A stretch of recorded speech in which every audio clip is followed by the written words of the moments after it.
I'm really thrilled to welcome Michael Fakhri. Michael is the UN Special Rapporteur on the right to food, and he's also professor of law at the University of Oregon School of Law, right?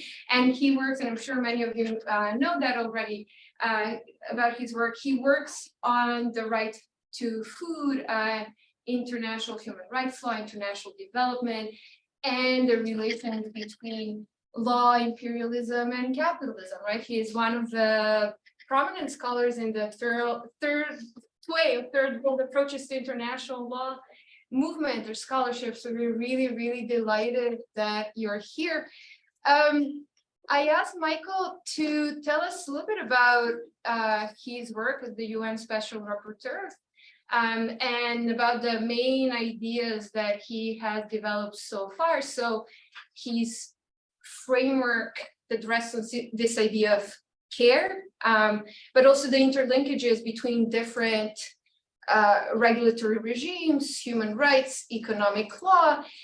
And I also asked him to tell us a little bit about how it is to be a critical scholar, so a TWAIL scholar, who is also working in practice and trying to reform, transform, Not sure. we'll international law from within. And finally, a third sort of line of questions that I had for Michael was how it is to navigate different communities, right? To talk to critical scholars, practitioners, NGOs. So how do you make this happen?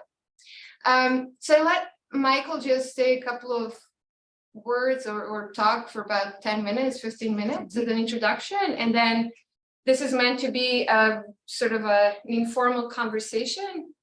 So please, raise your hand and then we'll start. Yeah. Great. Thank you. Thank you again, Michael. Thank you, Ivana, and thank you everyone for coming today. Especially on a beautiful day, to be inside is a crime. So I really do appreciate it since spring is in the air. Also, I just want to say I'm speaking in my personal capacity, not as UN Special Rapporteur, so don't tweet, the Special Rapporteur said X, Y, and Z. And I was literally on a plane. I landed at 1 o'clock today, and the time zone difference is 9 hours. So I'm slightly delirious. So you're going to get I'm usually very frank in all my remarks. You're going to get me even more straightforward than ever before.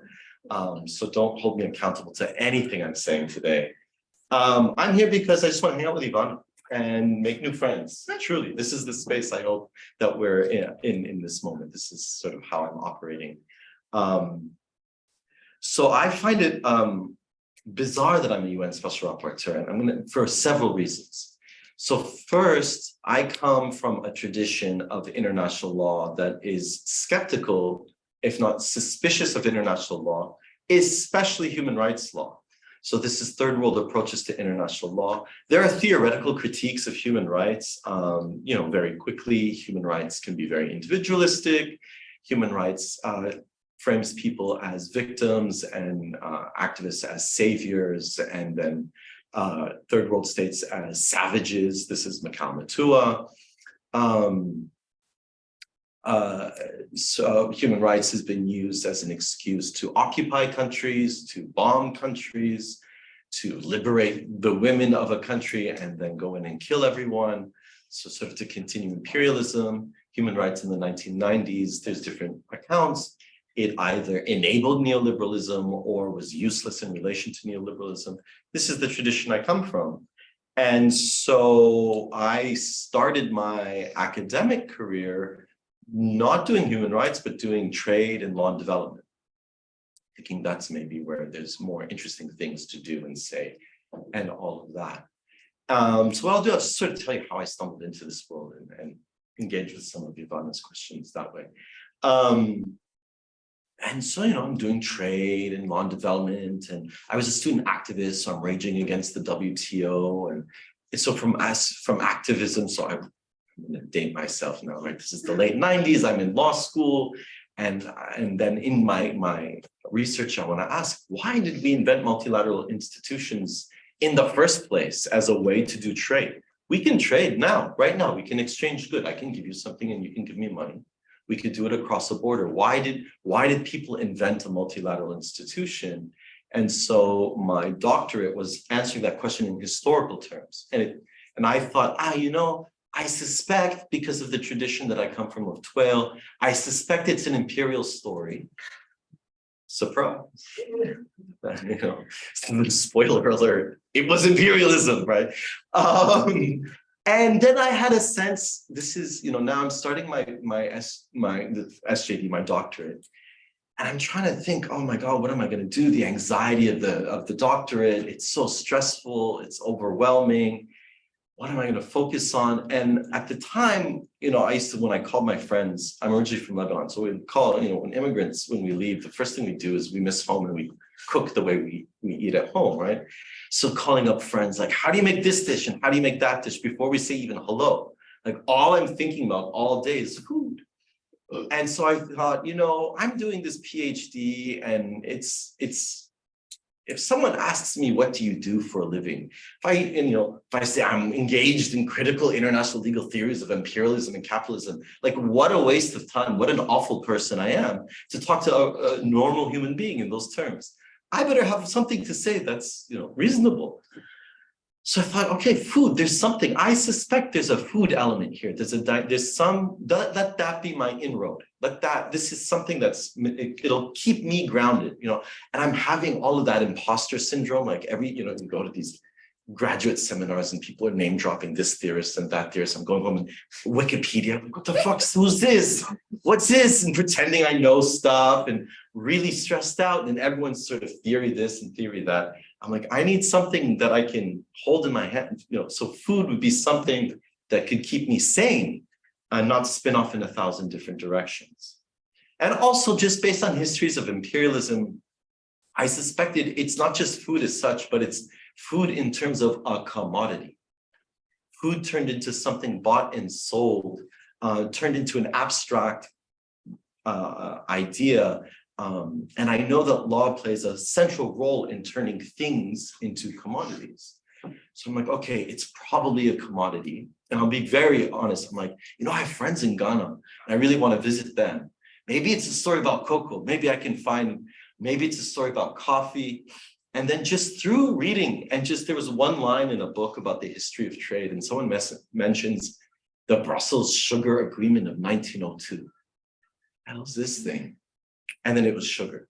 Sugar was the whole story. It took me from the late 19th century up until right before the WTO. So that was my first book and my dissertation. Meanwhile, there's a food crisis going on at the exact same time I'm doing my PhD. And so food is in the news. Food is in the news for two reasons. One, in North America, there's this rise of sort of food activism. So think of like Michael Pollan is writing The Omnivore's Dilemma. People are thinking in food in new kinds of, political and cultural terms. But also in 2006, 2007, there's a food crisis, which meant that the price of food all over the world skyrocketed. But the price was high, but farmers were still not making a living, and they were the first to go hungry. So you see the absurdity of the system where the price is high, but farmers aren't benefiting from the high price. And so the politics of food is just everywhere, in all forms, from the sort of bougie version to the food riots that are happening all over the world. And so I'm starting to engage with food regime theory and sort of all this critical food studies stuff that is sort of coming out, agrarian studies, peasant studies. And I'm sort of, while I'm doing this very trade and development thing, I'm reading alongside this stuff. And then I read about food sovereignty. What's food sovereignty? Food sovereignty was a movement that comes out in the early to mid 90s as a direct response to two things: the World Trade Organization and the rise of corporate power in food systems. During the time I was a student activist sort of raging against the WTO, this movement, it is led by peasants, primarily in the beginning by peasants in Europe and Latin America working together, but very quickly becomes a global movement. And developed this idea of food sovereignty, the idea of regaining power and control, people regaining power and control over their food systems against corporations and against international institutions like the WTO that enable corporate power. So I'm reading about food sovereignty. I'm not going too deeply in terms of my research at this time. It's just sort of following it. And what was interesting to me is they're deploying the notion of sovereignty, but not a lot of international legal scholars are engaged with the food sovereignty movement in the beginning. Then I start to notice that the food sovereignty movement is using the right to food as a tool. That's how I get to the right to food, not because of human rights. So I often say, I'm not a human rights person, I'm a food person. And this belly attests to that fact, right? Like because of the tactical choices of the food sovereignty movement, that they gave meaning to the right to food, they gave it a radical meaning. They had the same, many of the players in the food sovereignty movement had the same critical ambivalence to human rights and understood the critique, but nevertheless used the right to food and they gave it meaning. And were very tactical in how they used it in very specific institutional settings. So that's where my interest in the right to food came. I thought, wow, they're doing human rights. They're doing the right to food in this very interesting way. I want to hang out with them. I want to hang out with the peasants, the pastoralists, the fishers. I want to hang out with the workers that are using human rights in this space and in this context. One institutional thing that comes out then of the food crisis is the revitalization and redefinition of what used to be an obscure, useless committee in the Food and Agricultural Organization, in the FAO. It's called the Committee on World Food Security, the CFS. Because of the 2008 food crisis, it gets revitalized. The right to food is in the vision statement. It's at the core of what it does. And what it is, it becomes a space to negotiate policy instruments. We could call it soft law, we can call it whatever, but they are negotiated by governments. And the key feature, what made it innovative for its time, is it gave space and negotiating space of and an autonomous space for civil society, as it was called. Now it's called the Civil Society and Indigenous Peoples Mechanism. Self-organized, autonomous, and it's a space of solidarity where workers, indigenous peoples, peasants, fishers, pastoralists from all over the world find common ground. They don't all get along. So what the workers tell me is, yeah, sure, peasants and small farmers and family farms, but they're bosses, they're employers, and we don't always get along. Pastoralists and farmers often have huge conflict over land. Cain and Abel. One's a farmer, one's a pastoralist, right? So it's not that, it's everyone has a natural alliance. This civil society and indigenous peoples mechanism is a space of solidarity where they find common ground and then they go into these negotiations. This is the CFS. So there's this institutional dynamic going on. So all this is happening and I thought, okay, the way my work is going, I hit a point where I thought, I was writing about seal hunting and I was sort of finding my way of what's it mean to be a whale scholar engaging and learning from indigenous struggles, specifically in this case, Inuit struggles in the Arctic. And that took me about 9 years, right? Up until now, it's been 9 years of work on seal hunting, been sort of thinking how to position myself in relation to a struggle that's not mine. What's my relationship with this other movement and other peoples and that, so we can talk more about that. But then I hit a point where I'm like, man, I'm tired. Like, okay, I got tenure, I have a garden, I have a young child. I'm done trying to be relevant. I'm just gonna write obscure stuff and no one's gonna, I had this moment of peace. I'm like, I'm done trying to be relevant. I don't want, and I'm good. I'm just gonna be for a moment. This is before the pandemic. And then I saw I met my predecessor, the previous special rapporteur on the right to food, Hilal Elber. I met her at a conference, and lovely woman, really interesting. I was following her work as well. And I just asked her, I'm like, Hilal, how does one become a special rapporteur? Like I had my eye on this because I saw before her was Olivier de Schutter, and he was really critical about the WTO. So for me, it's always trade is my entry point. So what's a special rapporteur? Olivier is sort of fighting against the WTO and having this public debate during the food crisis. Hilal does great work focusing on worker. I like to report on workers' rights and her country visit. Like what? I'm a little fantasy in my mind. What's this special rapporteur do? I'm still not sure. And I asked her, and what I realized by asking her, I was almost like asking permission to apply. Like, who am I to apply special rapporteur? I'll tell you, how I imagine the position, but people, wow. So she's like, you apply. That's it. She just said, you apply. Like, I'm like, what? She's like, yeah, my term is done soon. I can't help you in any, formal way. But so it's almost like I needed permission. And I kind of got that very gentle encouragement. So I applied, and I remember I kept a journal because I treated it like an anthropological experiment. It was a self-ethnography. I wanted to keep track of the process, not thinking I'm going to get it, but just to understand what is the special rapporteur by applying, by engaging with this system. I'm doing it to learn. That stays with me. You poke the institution and you see what it does. You go, look what it did. I'm not going to change it, but let's understand it. That's part of sort of how I treat this job. I'm just it's not a paid position. It's a full-time thing on top of my full-time university duties, on top of full-time parenting. You have to understand limits, but it's a powerful position. And sometimes just one statement and you get a reaction and you do it and it's a public place and you tell everyone, look, I poked the bear and look what we learned from it. So I go into, and then I got it. My God, I got the position. And then the pandemic started. So what I had to tell myself, like between me and myself, why am I doing this? And it was, I want to go make friends with the food sovereignty movement.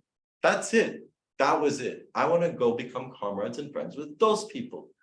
That's what I did with seal hunting. I want to go make friends with people in fighting imperialism in the Arctic. So I went to the Arctic and made friends. And when I started and the pandemic started, what I did is I prioritized my time by building a relationship of trust and solidarity with peasant movements, with the International Planning Committee for Food Sovereignty, which includes La Via Campesina, with the trade unions, with the different food sovereignty, with the People's Coalition of Food Sovereignty. So I got a sense, I want to understand the internal tensions. So I had to earn people's trust. And what I mean is it's a pandemic, there's a food crisis, my inbox has exploded, the world is very bizarre and exhausting, and I'm meeting people at 4 a.m, at 6 a.m, because of time zone differences. And the choices, it comes down to very specific choices.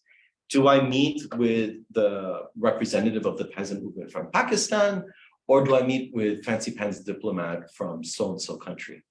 And if I was pressed, I would always prioritize in the beginning social movements over government. So I created a hierarchy: social movements, then activists, and then governments, and then international organizations, sort of how I managed my time. And now I'm happy to say, my plan, sort of the idea is, my argument to the food sovereignty movement is you need better lawyers. You have some good lawyers, so there's some good legal work that's come out of this, but there's a small number. And I want to build a relationship of solidarity between TWAIL and other critical traditions with the food sovereignty movement and transform the world. I mean, that's the plan. Step 1, make friends. Done. Great. Step 2, recruit lawyers. Done. Here we are. Come join the movement. And then step 3 will transform the world. It'll be easy. So maybe I'll stop there. I've been talking for about 15 minutes. And so yeah, I'm sort of and between Ivana's questions and my sort of ramble, multiple entry points for everyone.